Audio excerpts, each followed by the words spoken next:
and welcome back to Encounter Roleplay. We are on episode 2 of Roll Up. I'm so excited. Before we begin, I actually have the official sponsorship spiel to share with you today. So, first of all, shout out to Fantasy Grounds, who is our virtual tabletop of choice, and who we will be using, or whom we shall be using, to roll up our characters today. We are actually getting into some serious character creation territory. I hope you're ready. I hope you've waved the sage and prayed to the tech gods for all the good rolls. Big shout out also to Whaling Games, from whom you can buy many, many tabletop items, including minis for Warhammer, D&D, and all sorts of other goodies. And finally, shout out to Tabletop Loot, who are sponsoring all of the shows here on Encounter, giving away dice, so you can roll real dice. And hopefully they won't come with too many nat ones, but we can't promise much. I mean, Will's involved. He likes those nat ones. That's right. Here on Fridays, we blame Will. So that brings us to the wonderful Laugh Love Willindy, who's joining me again today as we continue to roll up some Cthulhu madness. How are you doing, Lindy? I am doing fantastic, super duper spiffy. I am not dying from the plague this week, so that's a plus. Y'all had to listen to my fever ramblings about what I thought of Call of Cthulhu, so hopefully it wasn't too much for you guys. But now I am sane. I am in right mind, which is great because we're about to roll up some investigators. So they almost always start off mostly sane, then it just goes downhill from there. So.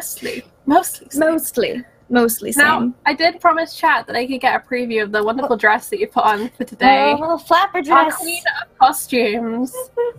Got her sparkle going on and her fringe. Oh, I'm just so happy. And you were actually playing some Cthulhu this week. How did that go? Yes, we started with our session 0 of Masks of Nyarlathotep this Wednesday, where I am playing just your simple, demure trophy wife with absolutely no secrets, no ulterior motives at all. You may look in the investigator's handbook and see trophy wife isn't on the occupation list. Well, you can make your own occupations, or you can play one occupation and say you're just another thing, because that's a thing. Yeah, there's nothing strange about her hobbies or her luggage, is there, Lindy? No, not at all. She just really likes to play the violin. Yeah, just the violin. The extra strings are just because she's so fervent in her playing. Exactly. You might never know when you're going to break one while traveling and how hard it might be to get a replacement, especially in other countries. Exactly. Yeah. And that opium addiction, that's just a vicious rumor. Vicious lies. Yeah. Oh, yeah. No, it's been like years since she's done that. I mean, not like a ton of years, because she's pretty young. She's only like 25, 26. But, it's been like a decade. I think Nick has it right in chat when he says trophy wife equals collects trophies from her and her husband's victims. I think that's probably a very accurate summary. Well, yeah, I guess you guys will just have to watch Masks of Nyarlathotep to see what it's all about. How it all goes down. What week is that on, Lindy? And where can they find this? It's on Wednesdays from 1 to 4 p.m. Eastern, and it's super awesome. Charlie gets a mount. Woo! I will work on that. I will figure out how to make that happen for you. Thank you so much for that donation, Anonymous. I appreciate it greatly. I'm gonna have to figure that out. A problem for in the minute. Right now, why didn't I tell chat about the hook that I've come up with? Yes, please. Because we're making characters and we didn't want to make in a vacuum, I decided that following last week's vote that we were going to be in the 1920s, I would come up with a hook. Something for Lindy to get excited about, for me to get overexcited about and spend a week planning. And that hook is a letter that I do have, hopefully able to share with you. We'll see if that pops up in stream in a minute. Helps if I have it in front of me, of course.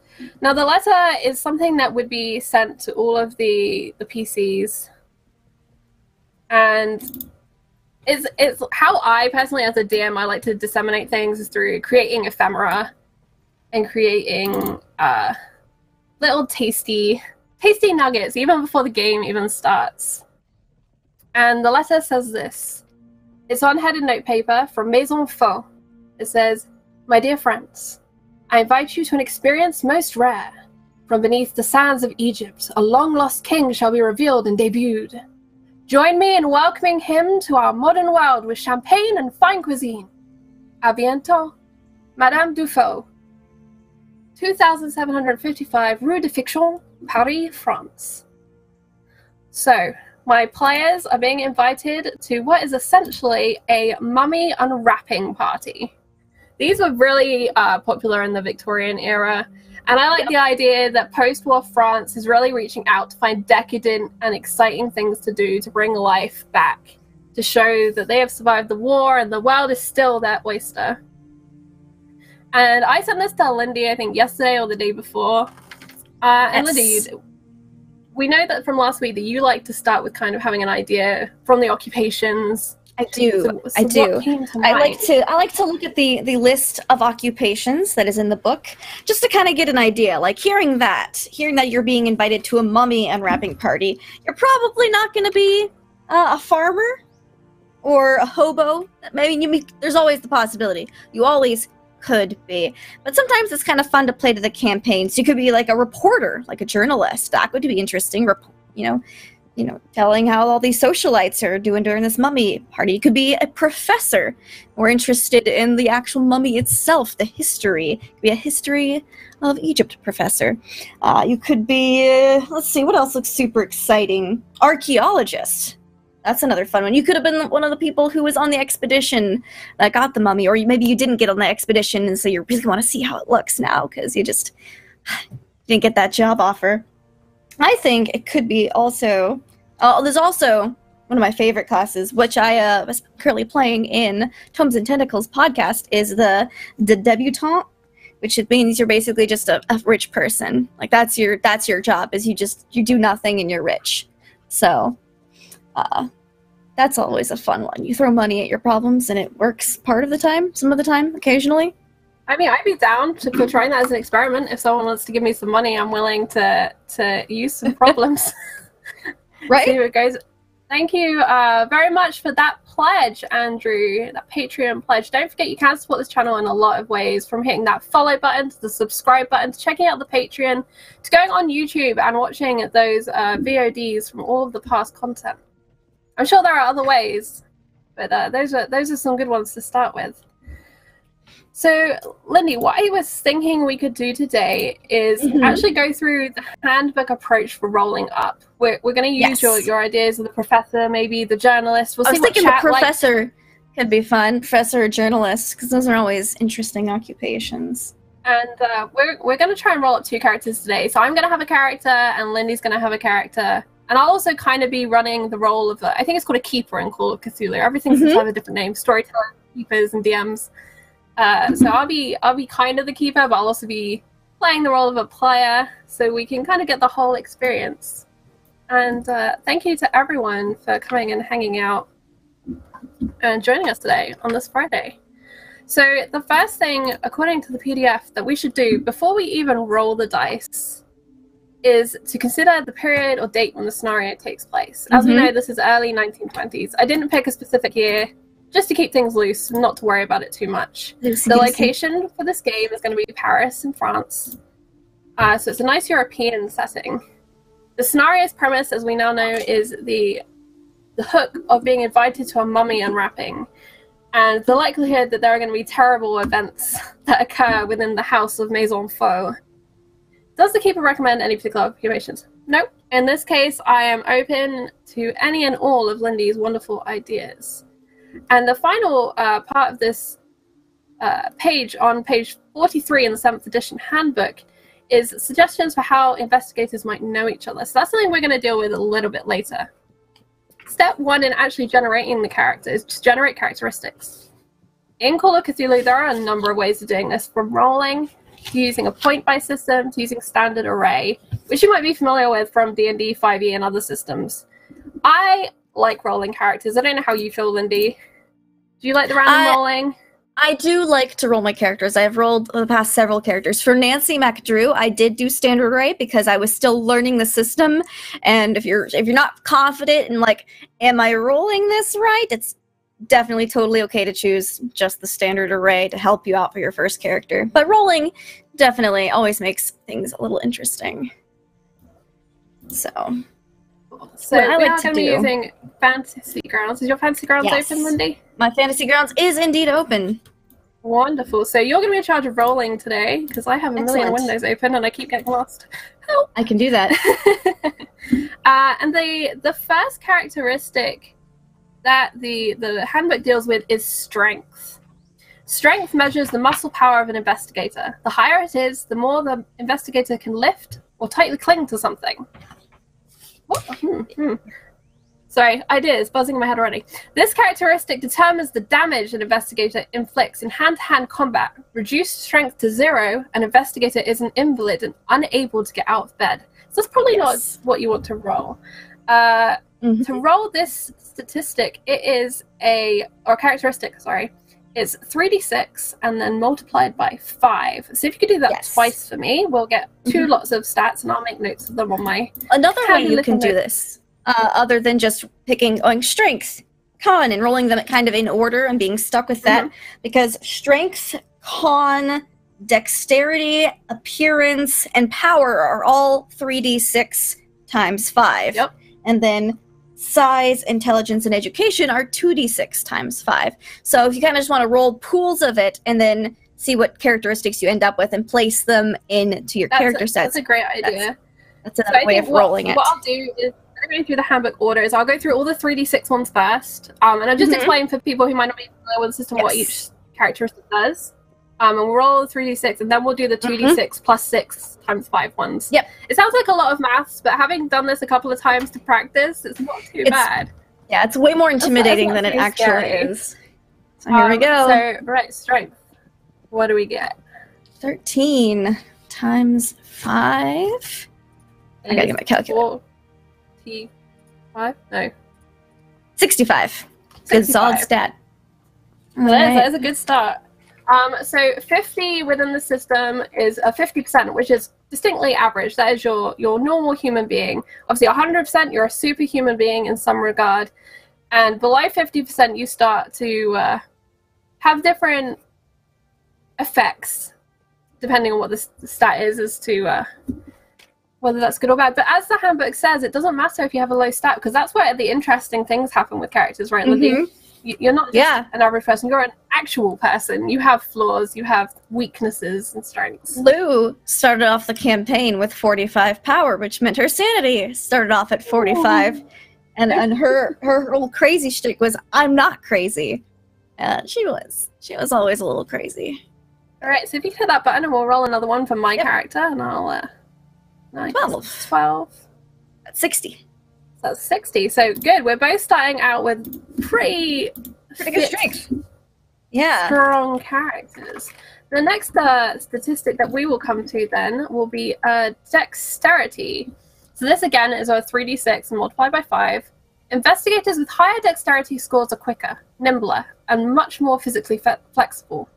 A dex roll might be made to grab support to keep someone from falling, to move faster than an opponent, or to accomplish a delicate task. An investigator with 0 dex is uncoordinated and unable to perform physical tasks.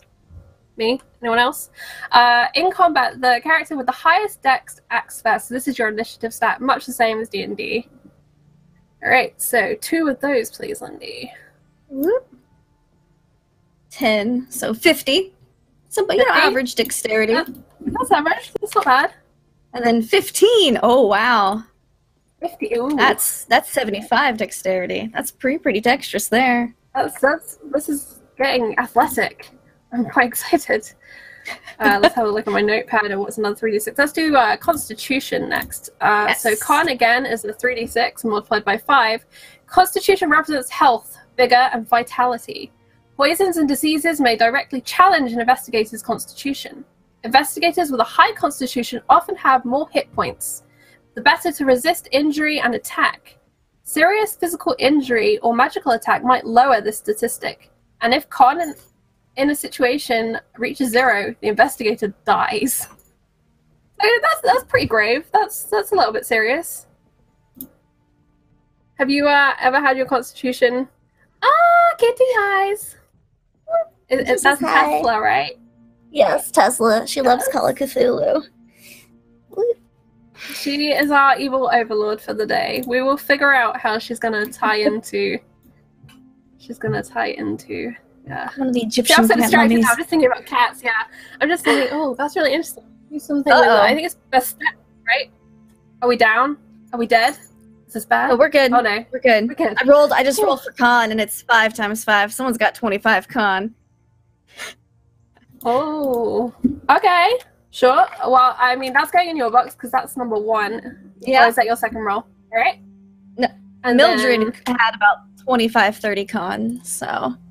Now the thing about Call of 7. Cthulhu is you get opportunities to modify these. That's 35, right? Mm-hmm.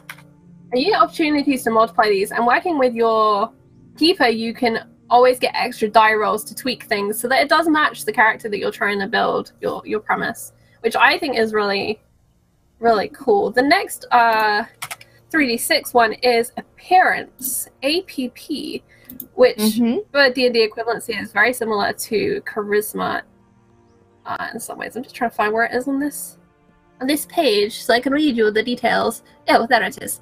Appearance measures both physical attractiveness and personability. A person with high APP is charming and likable, but may lack conventional good looks. An investigator with an APP of 0 is appallingly ugly, while someone with a wholly detestable demeanor, provoking comment and shock everywhere. I can think of a few of those. APP may be useful in social encounters when trying to make a good impression.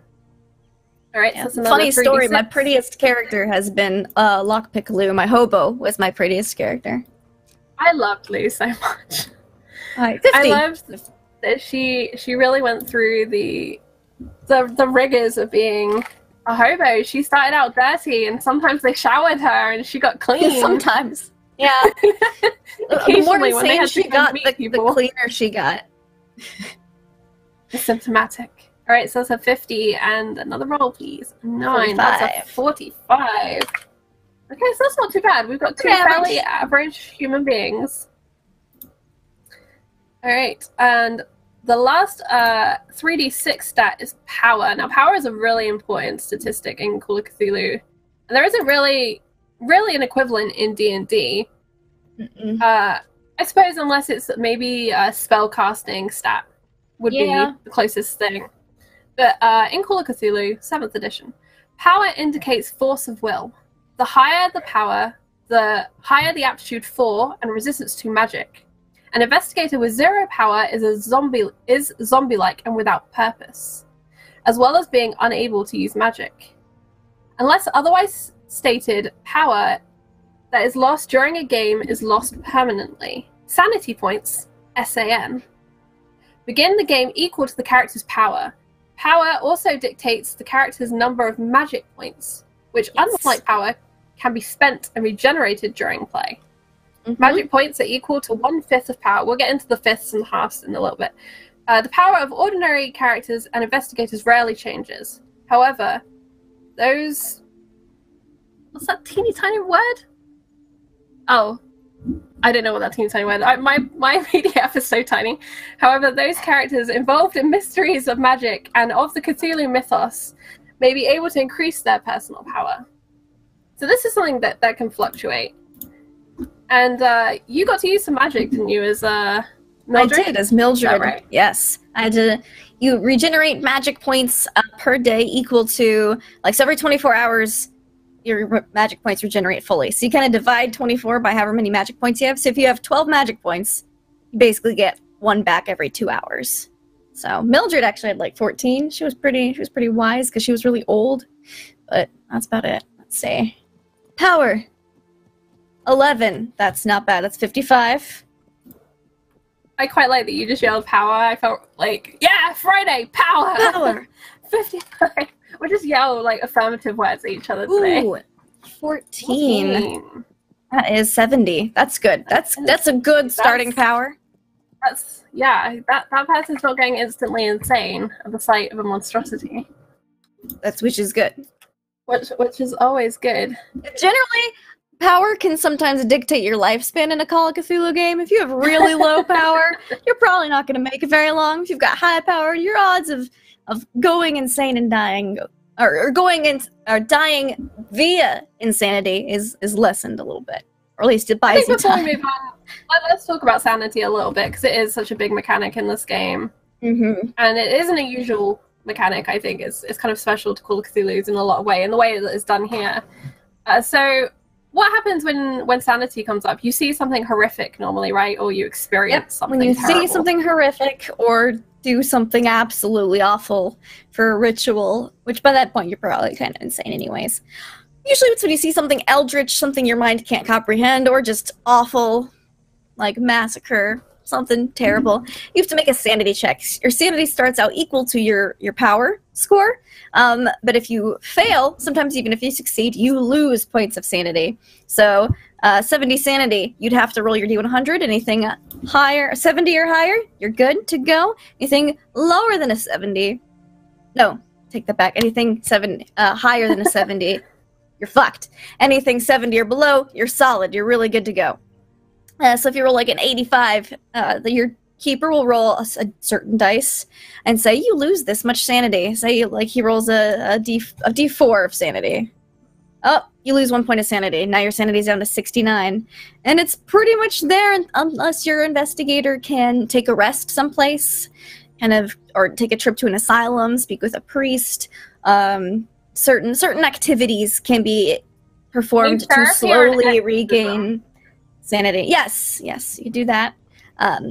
Usually, in my experience, you don't get a whole lot of opportunities to rest, so you're trying to lose as little sanity as possible. But there are points in which there are ways you can recoup sanity back in a longer term campaign. But yeah, thank you for that host, Soup Gargoyle. Woo! For anyone who is just joining us or has joined in kind of midway through, today we've just started rolling up Call of Cthulhu. It's a game that I haven't played a lot of, but Lindy has played a lot of. And we're just exploring how we create characters and how Lindy creates characters in the system. We've just started rolling. We're just getting our stats and talking through those stats. I'll try and keep an eye on chat, so if a specific question comes up, I can answer it for you. But just kind of bear with me. I've got a lot of things to open, but I'll do my best. And Lindy's got her eyes open too, so we'll do our best.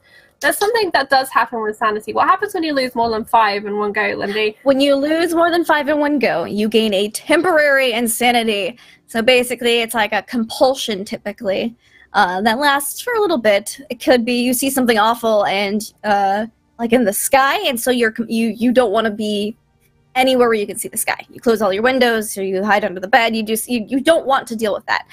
Or you could see something going on, and you just kind of lose it for a minute, and you start eating bugs, or doing something a little crazy until it passes, which is usually not very long. It's usually a few minutes or a few hours.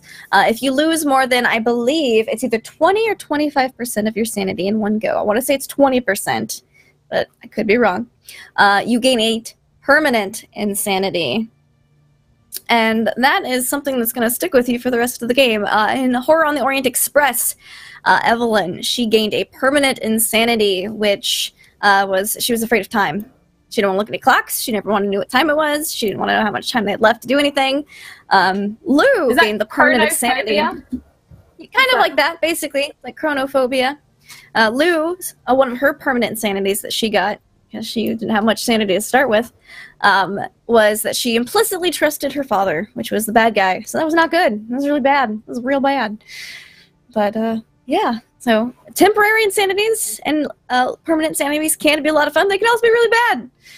But it's definitely ways you have to kind of RP into your character. And it's interesting. It's an interesting mechanic. Have you ever had a sanity arrive and just not known how to deal with it? Not known how to make it work for your character? Because I imagine that's like the RP challenge, is you get given... Yeah, that is the RP challenge. Usually it's pretty fitting. Will and my other Call of Cthulhu DMs, Ben and Greg, they've been really good about saying, oh, yeah, you kind of just feel like you want to do this. And you're like, okay, I want to hang myself. That's great. Hey, guys, I'm just don't mind me. And then usually your fellow player characters will try to... Totally it's fine. Can you tie it to that pipe up there? Yeah. So, usually... Some of them are self-harming. Some of them, you just go, okay, and you dive right in. That's the best way to do it, is just go for it. And go for it. Yeah. Because I know when I started playing D&D that I played Out of the Abyss, and there is a madness table in Out of the Abyss. Yeah, I definitely... I definitely found it intimidating that I was getting given these things. And I was like, I felt like I was losing control of my character. But now the more that I've played other games and things, the more I'm like, actually, this is adding to my character. This is something that I get to do and use. And honestly, in Call of Cthulhu, you just kind of lose. Like, you're not losing control of them. They're going insane. Like, that's just, they're losing control of themselves in a way.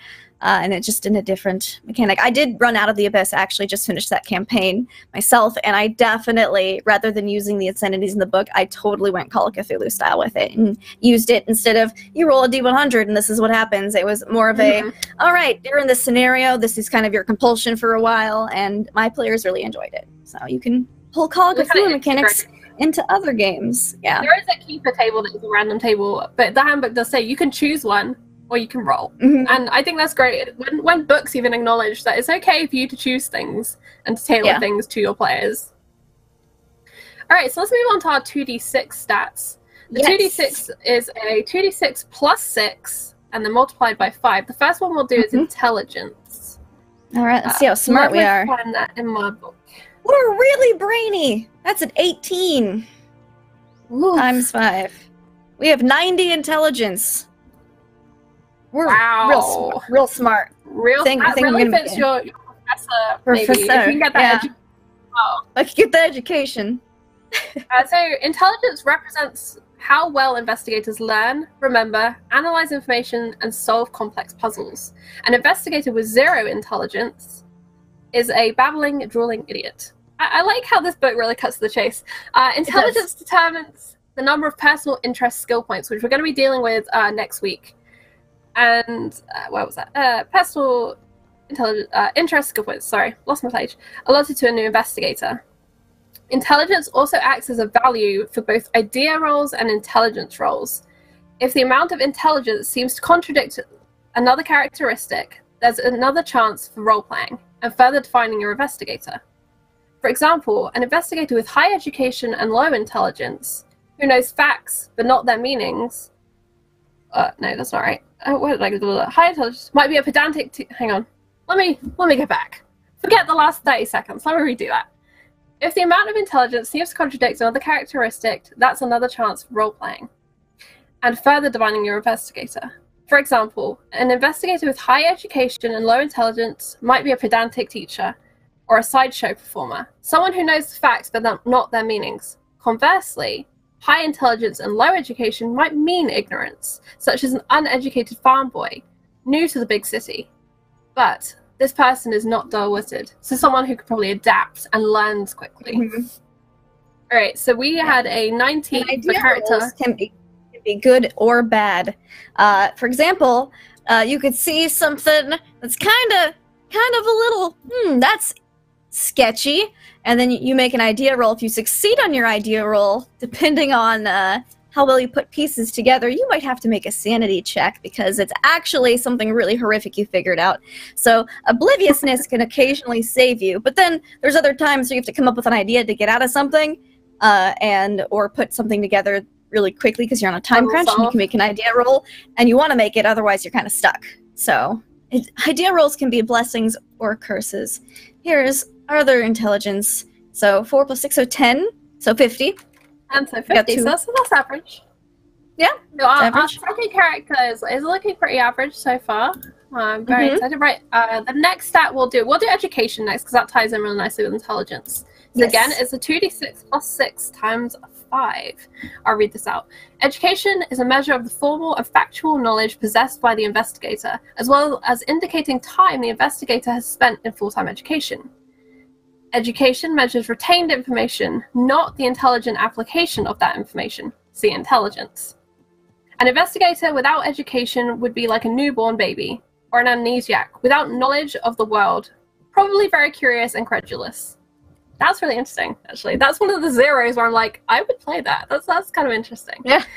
An education of 60 suggests the investigator is a high school graduate, while a score of around 70 indicates a person with some college years.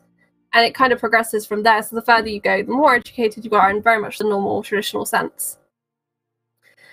But you could argue as well that higher education is not necessarily schooled in a traditional sense, but through experience, self-taught, and a highly studious and observant nature. So someone who's kind of a hobbyist academic would even fit. Mm-hmm. And education is finally a factor in determining how many occupation skill points you get. That's something, again, that we'll deal with next week. We're doing lots of skill points next week. I'm very excited to dive into skills. And it also represents the starting percentage for own language skill, and education is used for making no rolls. So there you go. And education is something, again, that you do get a chance to modify later, depending on how old your character is. How old you are. And the occupation that you choose for them. I think you can also argue with your keeper and get additional dice. So, all right, so got a 50 on my education. Real brainy, but school. And then our other one is, again, a 50. So they went to the same school, apparently. There we go. That's a really great idea for how they might know each other. That is a great idea for how they might know each other. A great way for how people in different occupations could know each other if they went to the same school. And the final statistic of the core statistics... Oh, actually, we have two more. The final core statistic, though, I'd argue it's core, is size, which is kind of an unusual statistic characteristic. Size averages both height and weight into a single number. To see over a wall, to squeeze through a small opening, or even to judge whose head might be sticking up out of the grass, use size. Size determines hit points, damage bonus, and build. One might decrease size to indicate loss of a limb, though lowering a dex is probably the more common solution. Presumably, if investigators lose all size, they disappear altogether. Goodness knows where to. Yeah, size and constitution, you determine your hit points. So, all right, let's scroll our size. 50. So, 50. what average size? Average. Not bad at all. All right, and then we also have, 9 plus 6, so 15 is 75. So 75. Big, tall. Right, yeah. Some size. Okay, so actually the last thing to roll for, it's supposed to be like one of my favorite elements, mechanics, is the luck score. Luck. I adore luck. I want luck in literally every tabletop system I play. I think the luck mechanic is absolutely amazing.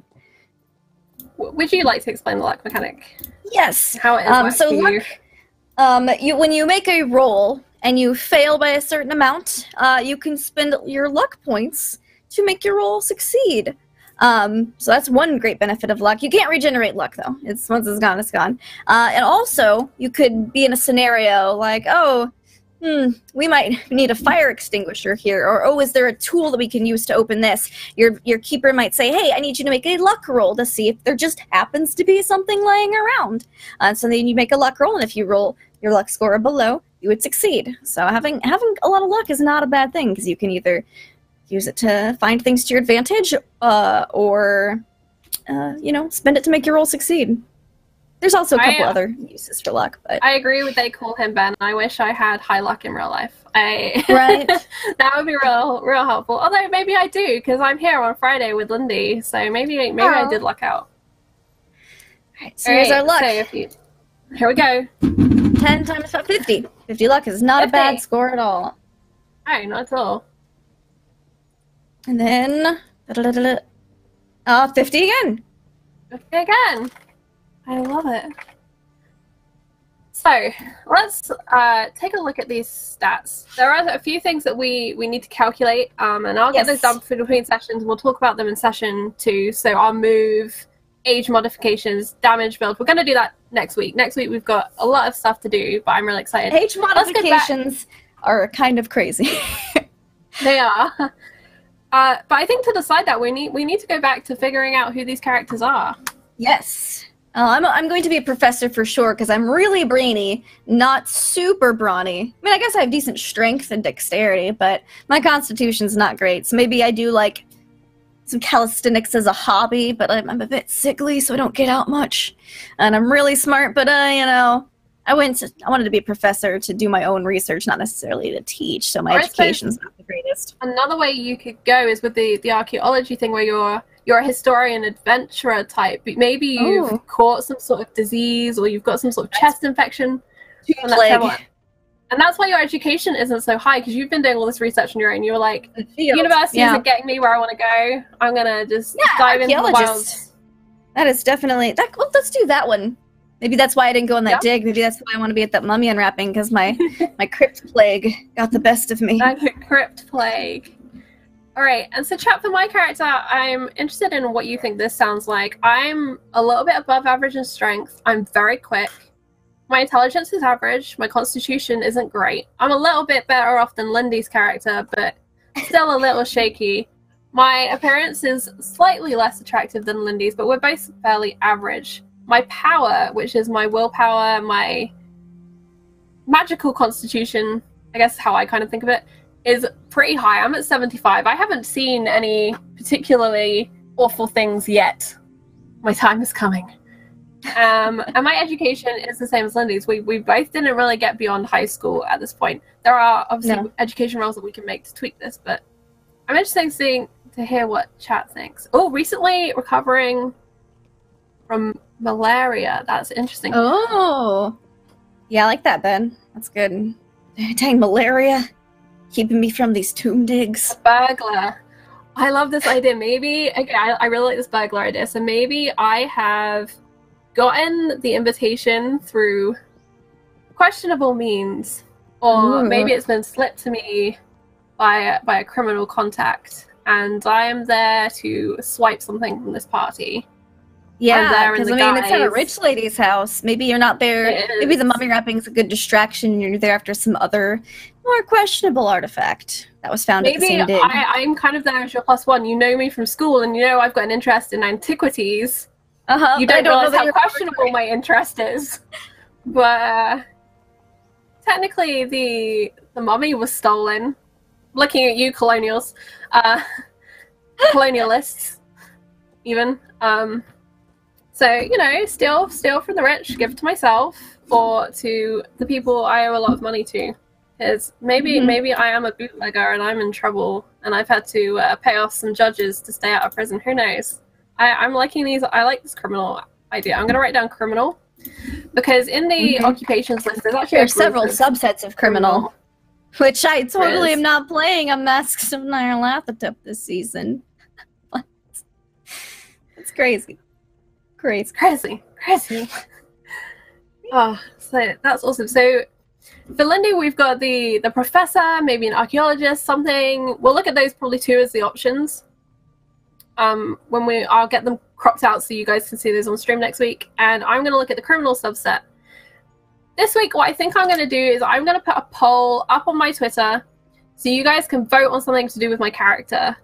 And I'll bring that into our nice conversation chat next session. And next session, we will finish going through the stats that we need to build and fleshing out the backgrounds for these characters. I am super grateful you've all been here today. But alas, we are pretty much out of time. 45 minutes just flies by. Flew by! I want to sit here and talk games. I hope that has been helpful. Does anyone have any last-minute questions? If you just want to pop those in chat. What I'm going to do is try and get... Oh, I can't.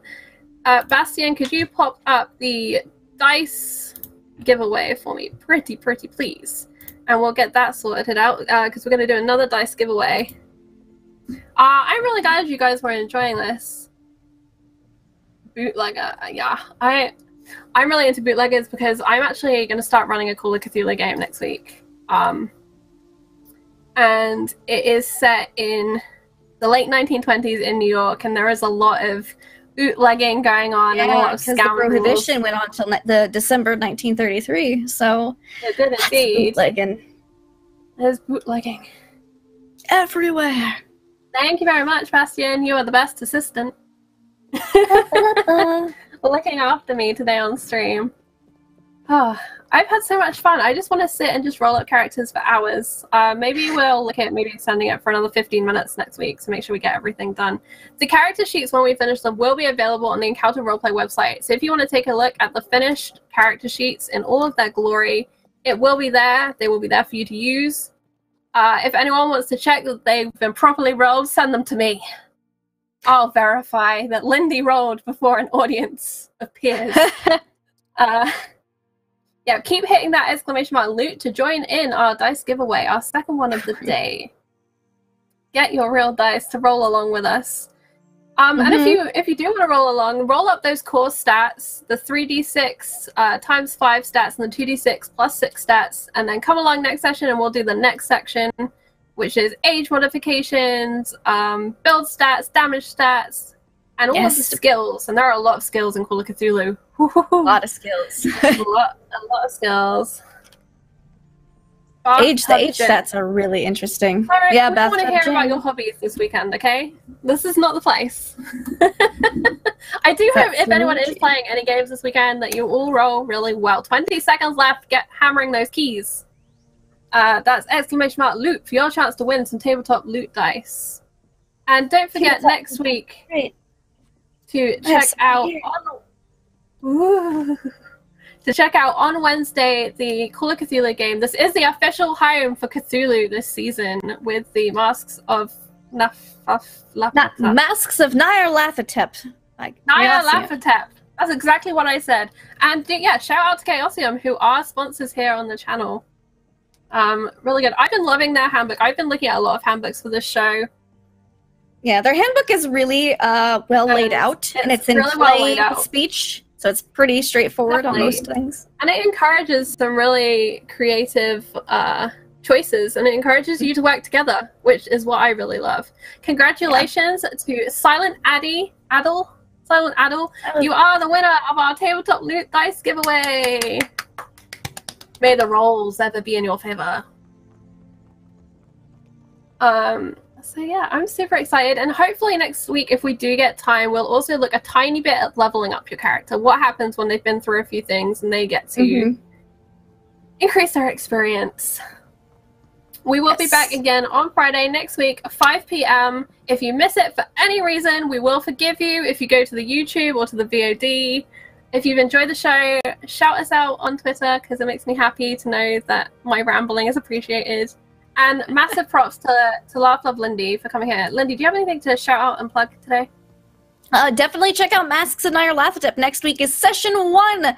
I'm going to be dressed up as my dear Catherine Jordan, the demure, simple trophy wife with no secrets. And yeah, just check out my Twitter for all sorts of other games that I'm going to be on. I am a tabletop addict, so I'm pretty much playing in something every day, multiple games a day.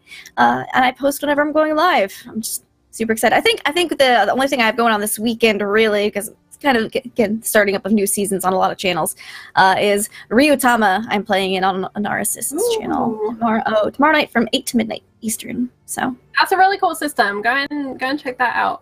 On the subject of systems, we do have a few more coming up this season here on Encounter. Next up will be Warhammer. Then we're going to have City of Mists. Fingers crossed. I need to talk to someone about that. And then we have Vampire the Masquerade. And hopefully before the end of the season, we'll also cover Star Trek and Midgard. So yeah, lots of systems. If you do have any questions about the systems we feature, feel free to tweet me and I'll do my best to find you an answer. I do only look at character creation because these systems are huge and grand, but if I don't know, I will find someone who does for you. And if you do have a system you'd like us to look at in the future, tweet Will and tell him so that we can do this again, because I am loving this. So thank you very much, everyone, for being here. Thank you, Lindy. Thank you to Bastian and Will behind the scenes. And thank you to Tabletop Loot for giving out dice, because that's always great. All right, that's it from us this week. I will see you next week. Don't forget, Monday we have Dragon Heist with Greg Grimjack and an awesome crew, including James Hayek, who I believe contributed in writing some of that adventure. And then after that, there is Game of Thrones, which is a really awesome RPG system I've never seen played. So yeah, it's all going. And then that's the whole schedule. You'll see it at the end. All right, so thank you very much. We're going to go, and I will shut up. Lots of love. Have an awesome weekend. Bye. Bye.